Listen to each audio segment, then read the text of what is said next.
ఆమేన్. ప్రియులారా, దేవుని మహాకృపను బట్టి మరి ఈ రెండవ సెక్షన్లోకి మనం రావడానికి ప్రభు సహాయం చేశాడు. ఈ సమయంలో మరి ఉదయం ఉపవాస ప్రార్థన గురించిన సంగతులు కొన్ని విషయాలు మనం విన్నాం. మరి ఈ సమయంలో కూడా మరొక విషయాన్ని మీ ముందు ఉంచడానికి ఇష్టపడుతున్నాను. బైబిల్ గ్రంథంలోని దానియేలు గ్రంథం 9వ అధ్యాయం, దానియేలు గ్రంథం 9వ అధ్యాయం 3వ వచనం చదువుకుందాం. అంతటా నేను గోనెపట్ట కట్టుకొని ధూళి తలపైన పోసుకొని ఉపవాసముండి ప్రార్థన విన్నపాలు చేయుటకై విజ్ఞాపనలు చేయుటకై ప్రభువు దేవుని ఎదుట నా మనసు నిబ్బరము చేసుకుంటుని. చాలండి, ప్రార్థన చేసుకుందాం.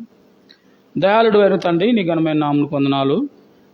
సమయంలో నాయన మరొకసారి ఈ యొక్క ఉపవాస ప్రార్థనలో మధ్యాహ్న సెక్షన్లో ముగింపులో కొద్ది నిమిషాలు నీ మాటలు నా ప్రభువా ధ్యానం చేయుచుండగా నీ బైబిల్ గ్రంథంలోని సంగతులు నా తండ్రి నాతోనూ మాతోనూ మీరు మాట్లాడండి. నిలబడ్డ నీ దాసుడు అల్పుడు, నా తండ్రి నాయన బలహీనుడు, బలపరిచి నీవే మాట్లాడమని వింటున్నా నీ బిడ్డలకు నంటు తండ్రి నాయన ఆశీర్వాదకరంగా ఉండటానికి సహాయం చేయమని మా రక్షకుడైన యేసుక్రీస్తు నామములో అడిగి పెట్టుకుంటున్నాం తండ్రి, ఆమేన్. ప్రభునందు ప్రియులారా, చదవబడిన లేఖన భాగాన్ని మనం కనుక జాగ్రత్తగా పరీక్షించినట్లయితే ఎవరు ఈ ప్రార్థన చేస్తున్నారు, ఎందుకు చేస్తున్నారు, ఏ పరిస్థితుల్లో ఉండి చేస్తున్నారు అనే సంగతి మనం చూస్తే ఈ ప్రార్థన చేస్తున్న వ్యక్తి దానియేలు. చూడండి, వచనం 1లో చూస్తే మాదీయుడగు అహష్వేరోషు యొక్క కుమారుడైన దర్యావేషు కల్దీలపైన రాజాయను. అతని ఏలుబడిలో మొదటి సంవత్సరం మందు దానియేలు నేను యెహోవా తన ప్రవక్తయగు ఇర్మియాకు సెలవిచ్చిన తెలియజేసినట్లు యెరూషలేము పాడుగా ఉండవలసిన 70 సంవత్సరములు సంపూర్ణ యోచి ఉన్నదని గ్రంథం వలన గ్రహించి తిని.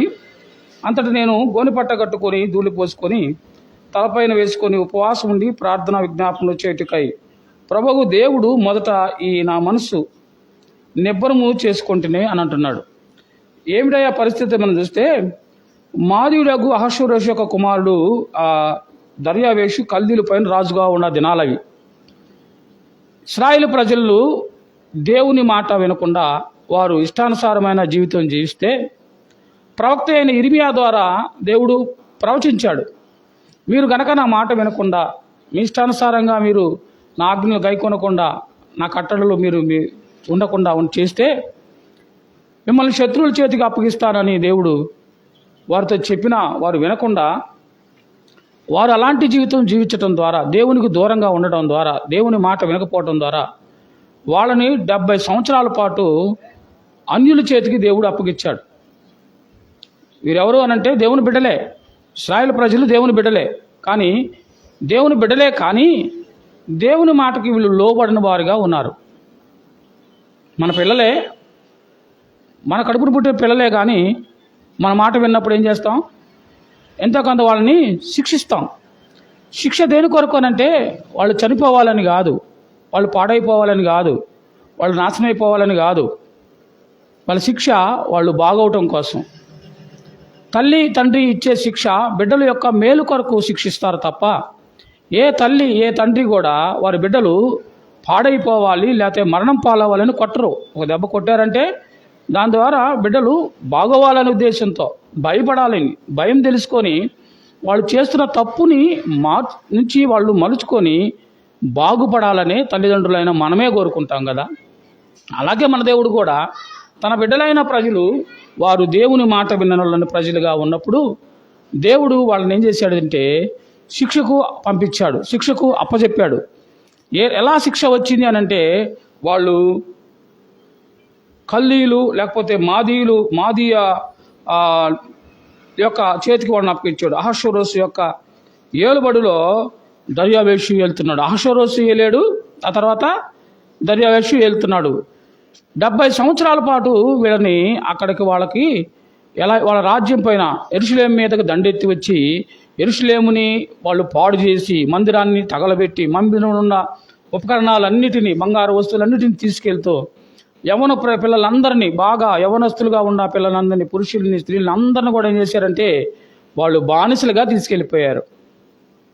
బానిసలుగా వెళ్ళి 70 సంవత్సరాలు అక్కడ ఉండాల్సిన పరిస్థితుల్లో ప్రియులారా, మన దేవుడు మనకి ఒక శ్రమ రావడానికి దేవుడు అనుమతి ఇచ్చాడంటే ఖచ్చితంగా ఆ శ్రమకి విమోచన కూడా ఆయనే తెలియపరుస్తాడు.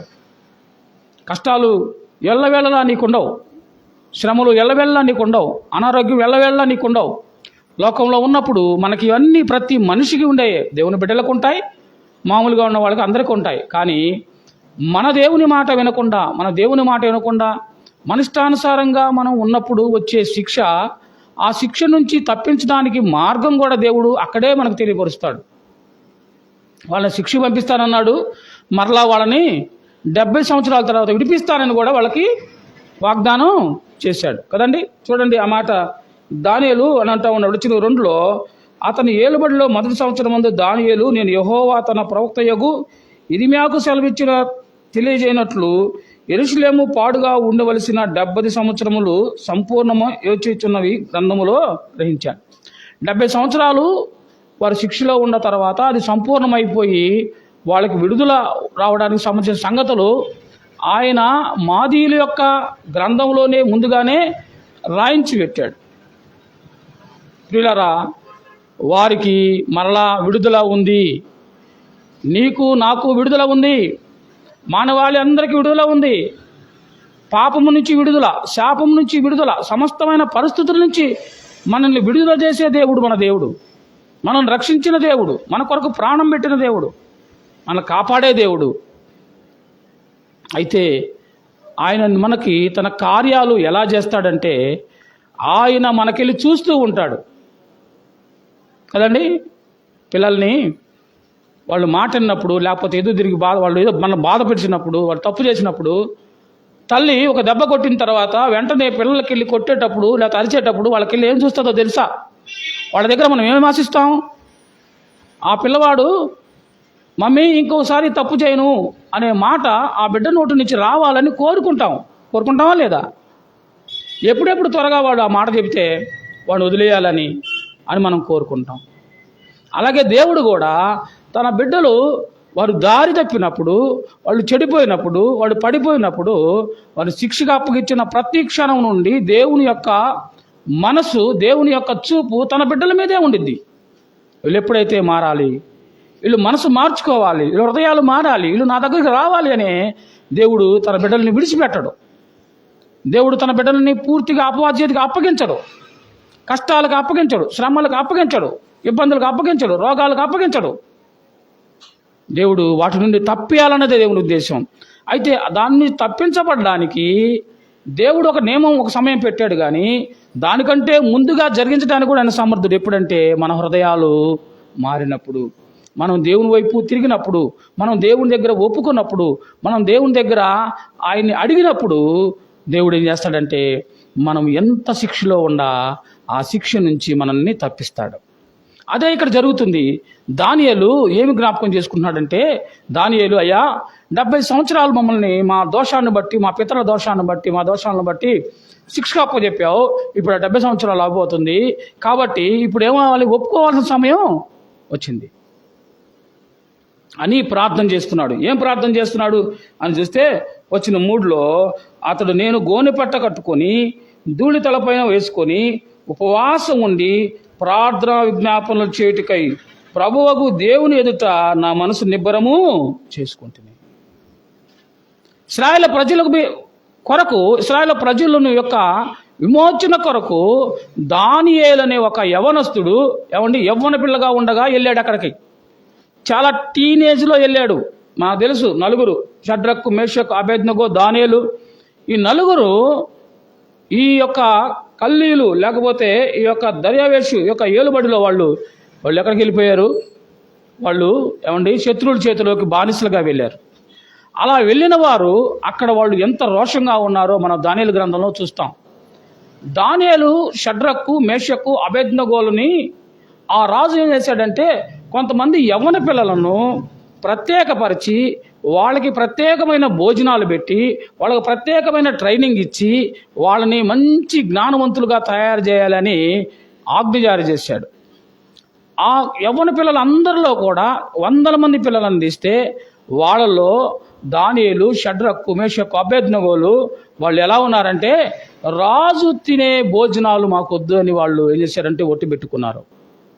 వాళ్ళు ఏం చేశారంటే రాజు పెట్టే భోజనాలు మాకు వద్దు, ఎందుకంటే రాజు విగ్రహారాధన చేస్తాడు కాబట్టి విగ్రహాలకు బలిచ్చి ఆ భోజనం ఆయన తిని అవి మాకు పంపిస్తున్నాడు కాబట్టి మేము నమ్మిన దేవుడు జీవం కలిగిన దేవుడు, మాట్లాడే దేవుడు, మమ్మల్ని బాగు చేసే దేవుడు, మాకు గొప్ప నిజమైన మాట్లాడే దేవుడు ఉన్నాడు కనుక మేము మా దేవుని మీద ఆధారపడతాం, ఈ భోజనాల మీద కాదని చెప్పేసి వాళ్ళ ముందున్న పంచభక్ష పరమాణం అంటారు కదా మనం, అలాంటి మంచి భోజనాలు, రాజు తినే భోజనాలు వాళ్ళు ఏమన్నారు తిరస్కరించి మాకు ఆకుకూరలో కూరగాయలు పెడితే చాలయ్యా అని అన్నారు. ఎప్పుడండి? యవ్వన కాలంలోనే. వాళ్ళు టీనేజ్లో ఉండగానే దేవుని కొరకు నిలబడ్డవారు వీళ్ళు.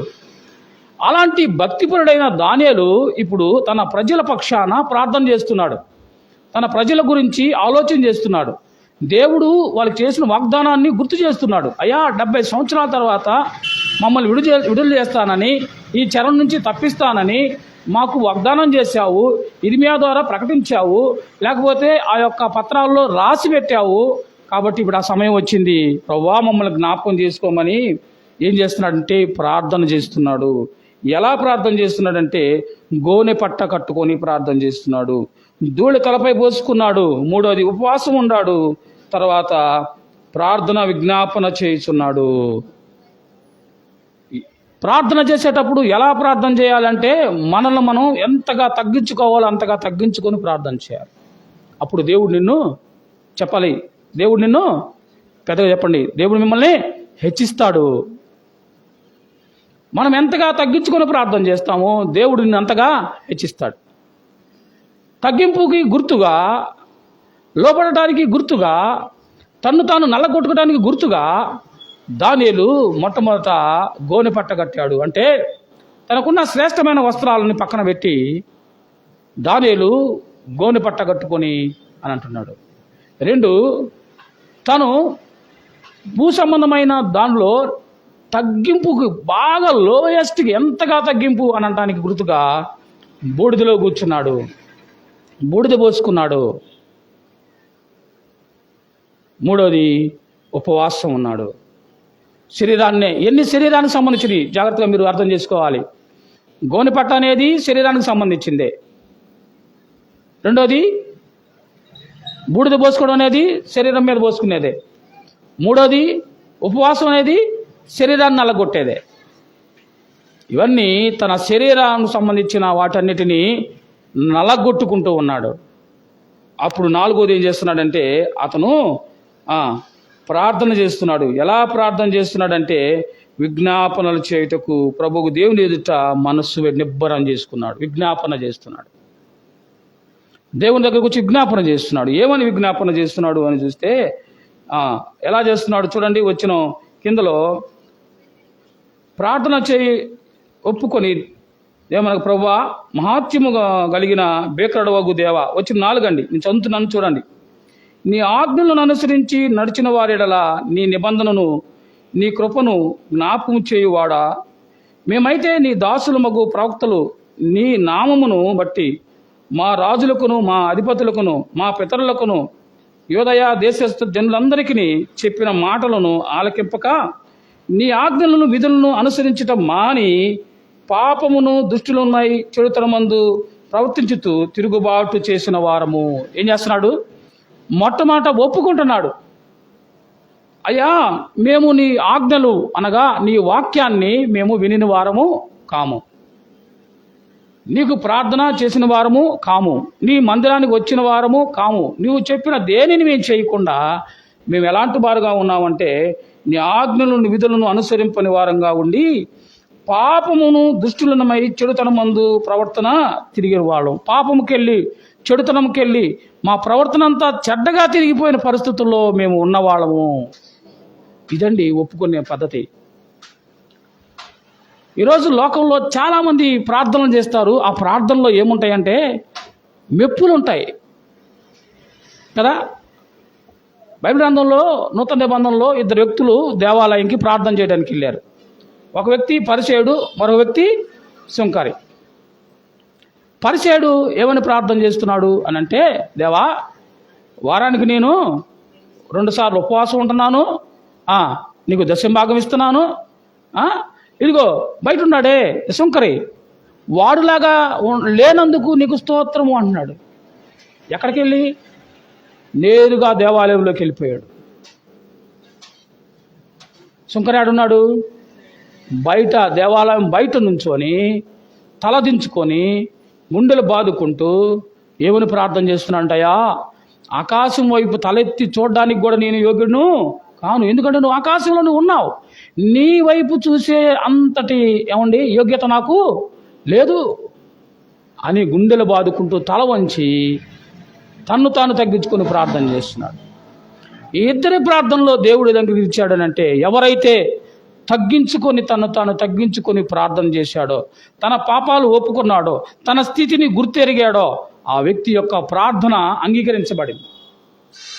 ఈరోజు లోకములో 100% ప్రార్థనలు ఎలాగ ఉంటున్నాయంటే, ప్రార్థన చేయడం కూడా మనకు రాదు. అదేందన్నా అంత మాట అన్నావు, ప్రార్థన చేయడం కూడా రాదా? లేదండి, స్వయాన శిష్యులే అడిగారు ఇలాగ యేసు ప్రభుని, అయ్యా మాకు ప్రార్థన చేయడం నేర్పించాయా అని అన్నారా లేదా? మాకెందుకని ఈ స్వస్థత కార్యాలు మేము చేయలేకపోతున్నాం? మీరు ఉపవాసం ప్రార్థన చేయమన్నాడు ప్రభు కదా. వీళ్ళారా ప్రార్థన చేయడం రాకపోవడం పెద్ద గొప్ప విషయం కాదు. ప్రార్థన చేయడం అనేది నిజంగానే మనకు రాదు. ప్రార్థన చేయడం రావాలి అని అంటే, ప్రార్థన అనేది మనలో మన చదువును బట్టో, మన జ్ఞానాన్ని బట్టో, మనం ఏదో జ్ఞానోక్తమైన మాటలు బట్టి చేసే ప్రార్థన అది ఆ పరిసేయుడు చేసే ప్రార్థన. పరిశుద్ధాత్మ దేవుడు మనల్ని ఏం చేస్తాడంటే, మన హృదయాల్లో మనల్ని ఒప్పింపజేస్తాడు. నువ్వు నిజంగా మన హృదయాలని దేవునికి అప్పచెప్పినప్పుడు, అయ్యా నాకు ప్రార్థన చేయడం కూడా రాదయ్యా, నాకు నేర్పించాయా అంటే, పరిశుద్ధాత్మ దేవుడు చేసే పని ఏందో తెలుసా? నీ హృదయంలో కార్యం చేయడం మొదలుపెట్టి నా హృదయంలో ఉన్న మనస్థితిని మనకు తెలియపరుస్తాడు. మనం ఏ లోపంలో ఉన్నామో, ఏ దోషంలో ఉన్నామో, ఏ పాపంలో ఉన్నామో, ఏ నేరంలో ఉన్నామో పరిశుద్ధాత్మ దేవుడే మనకి తెలియపరిచి మనల్ని ఒప్పింపజేసి మన పక్షాన ఏం చేస్తాడు? విజ్ఞాపన చేస్తాడు. మనకి ప్రార్థించడం నేర్పిస్తాడని బైబిల్ గ్రంథంలో రాయబడింది. ఇప్పుడు చెప్పండి, ప్రార్థన మనం చేయగలిగామంటే, మనం ప్రార్థన చేయాలంటే ఎవరు సహాయం కావాలి? ప్రార్థన చేయడానికి కూడా దేవుని సహాయం కావాలి ప్రియులారా. కనుక ఇక్కడ వాళ్ళు ఏం చేస్తున్నాడంటే, దానియేలు, అయ్యా మేము నీ ఆజ్ఞలను నీ విధులను అనుసరించిన వారం కాము. రెండవది, ఒప్పుకున్న తర్వాత మరొకటి ఒప్పుకున్నాడు, మేము పాపులము, మేము దుష్టులము, మేము చెడుతనముగా ప్రవర్తించి నీ ఎదుట నీకు తిరుగుబాటు చేసిన వారు, నీ ఎదుట తిరుగుబాటు చేసి మేము లోకంలో మా ఇష్టానుసారమైన జీవితాన్ని మేము జీవిస్తున్నామయ్యా అని దేవుని ఎదుట దానియేలు తన ప్రజల పక్షాన ఒప్పుకుంటున్నాడు. ఎంత గొప్ప విషయం! తన ప్రజల పక్షాన దానియేలు తాను ఒక్కాత తీసుకొని పితరుల గురించి, సోదరుల గురించి, అందరం గురించిన ప్రార్థన చేస్తున్నాడు. దేవుని గురించి ఏమంటున్నాడు అంటే, వచ్చిన 18లో, నీ గొప్ప కనికరమును బట్టి మేము నిన్ను ప్రార్థించుతున్నాము కానీ మా సునైతిక కార్యమును బట్టి నీ సన్నిధిని నిలవబడి ప్రార్థించుట లేదు. మేము నిన్ను అడుగుతున్నామంటే మా గొప్ప ఏమి లేదు, మా నీతిని బట్టి మేము నిన్ను అడగట్లా.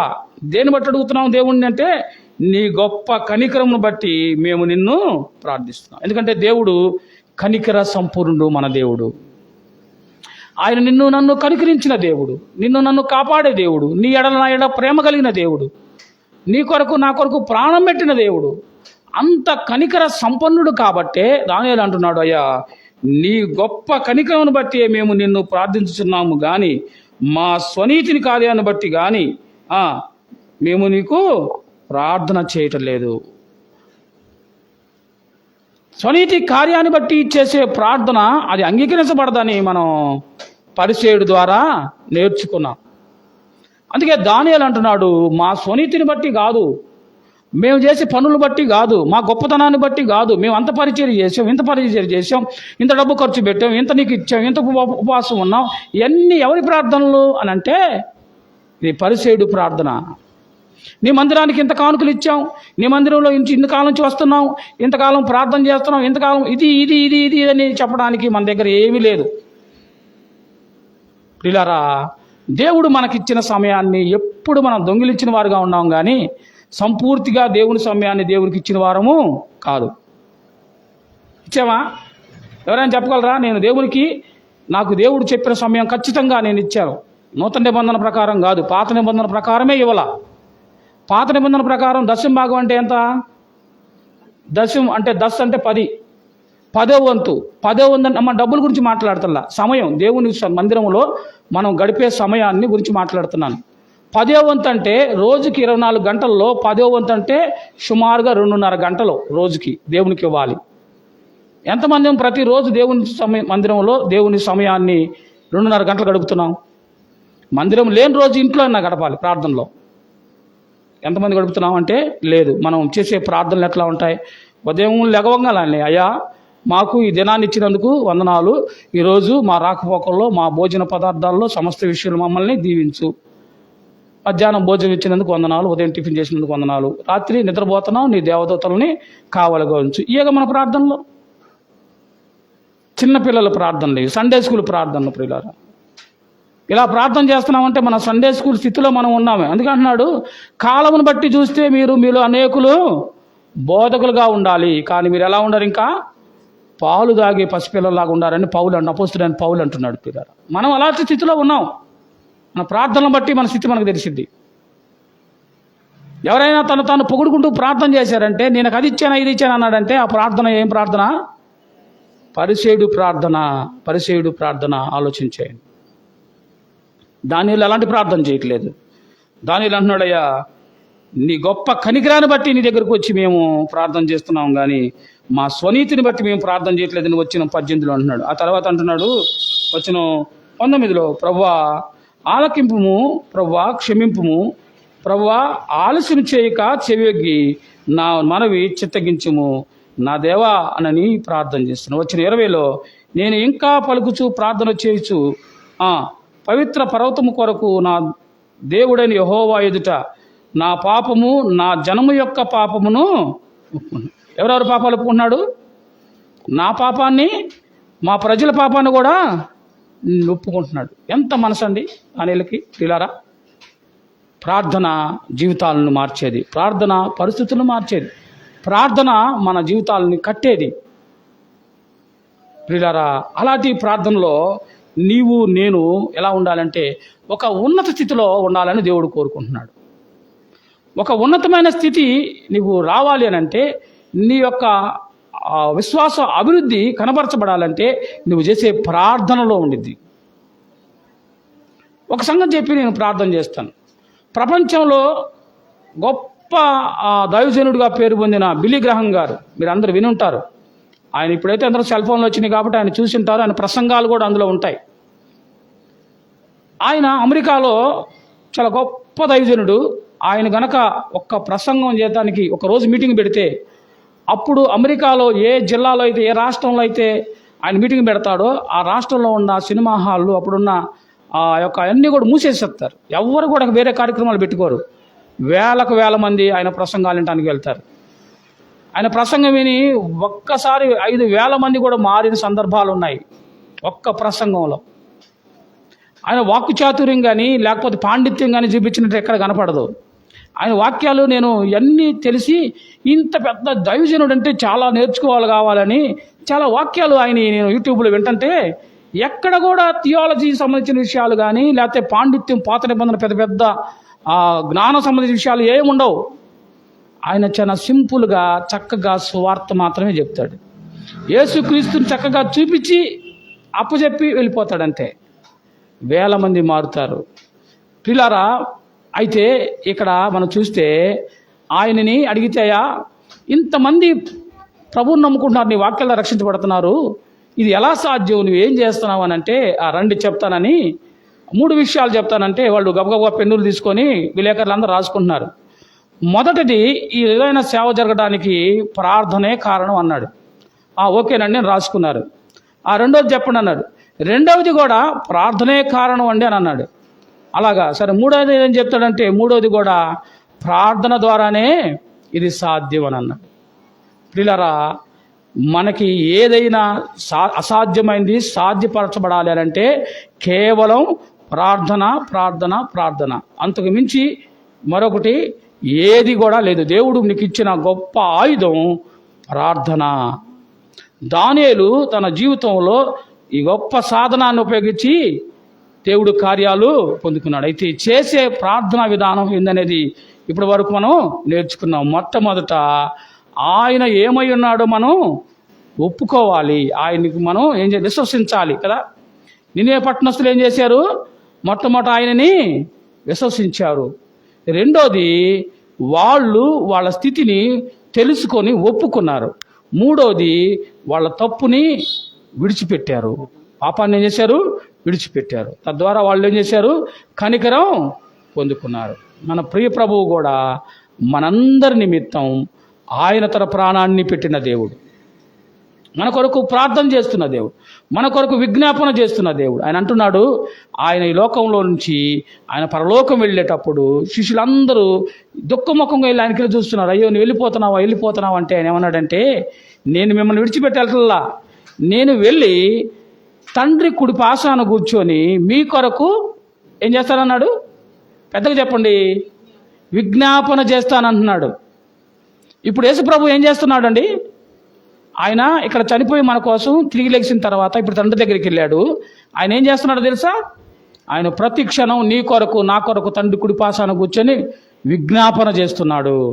రెండోది, నువ్వు ఒంటరిగా ఉండకుండా నువ్వు ప్రార్థన చేయడం ఎలా చేయాలో, ఎలా చేయించాలో అని మన కొరకు పరిశుద్ధాత్ముడు మనకు సహాయంగా ఇచ్చాడు. ఆయన ఆదరణకర్త అన్న పరిశుద్ధాత్ముడు అన్న ఒక్కరే. ఆయన వచ్చి ఏం చేశాడంటే మన పాపాలు ఒప్పింపజేస్తాడు, మనకి మొరపెట్టడం ప్రార్థించడం నేర్పించి ఈరోజు మనం ఇక్కడ కూర్చొని ప్రార్థన చేస్తున్నామంటే పరిశుద్ధాత్మ యొక్క సహాయంతోనే మనం కూర్చొని ప్రార్థన చేశాం. పరిశుద్ధాత్మ దేవుడు వాక్యం ద్వారా మాట్లాడితే ఈ మాటలు మనం వింటున్నాం. కనుక ఆయన బిడ్డలుగా గొప్ప కార్యాలు పొందుకోవాలని దేవుడు తన మాటలు దీవించి ఆశీర్వదించునుగాక. తలలు వంచండి, ప్రార్థన చేసుకుందాం. ఈ మధ్యాహ్నం సెక్షన్లో రెండో